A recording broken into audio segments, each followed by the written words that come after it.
Good morning, my name's Ian, I work for Wigan Council and I'd like to talk to you about heating systems. We're in a property today which has a gas heating system, a gas multi-point boiler which does hot water and heating, and I'd like to talk you through what you can check if the system isn't working. If you find your heating isn't working, obviously the first thing to do is check that you've got credit on your meter that the gas is turned on. If that's the case and we're happy with that, we go to the boiler, and the good thing to check is the actual gauge on the front to see if the pressure has dropped. If the pressure drops in the system, a safety feature means that the boiler will not work. What you have to do is increase the pressure. This is a gauge on a typical boiler. If we look, this particular gauge is just below half.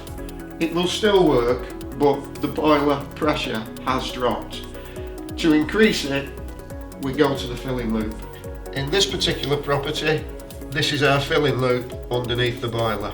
It consists of a flexible hose and the tap. By turning that tap slowly, you will allow water to come into the heating system, and the gauge will move up and increase the pressure. We've moved into the hallway of this flat, and now we're looking at the thermostat. In this property we have a room thermostat. It's located in the hall, but it could be in any room.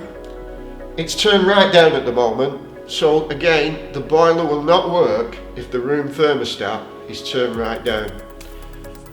If you turn it round to a 16-18 degrees, it's a reasonable temperature, and that should allow the boiler to call for heat. If you find an individual radiator is not warming up with the heating on, that's probably a problem with air in the system. When air does get into the system, it will fill the top of the radiator, and the top of the radiator will not get warm. What we have to do is drain the air out of the individual radiator, and to do that you'll need a key. The key fits on the back or sometimes the side of the radiator, and turning it in a clockwise direction about a quarter of a turn, that's enough to allow the air to come out of the radiator. Once water starts coming out, turn it in the opposite direction, anti-clockwise, and that closes the valve. Just one thing to bear in mind, not all our properties have gas central heating. Some have the air source heat pump systems. They're relatively new, and one thing to bear in mind is the temperature of the radiator doesn't get as hot as you would generally find on a gas central heating system. Doesn't mean the system isn't working, it's working fine, but they're just not as hot as normal. Hopefully this has helped you some way to understand how your gas heating system works.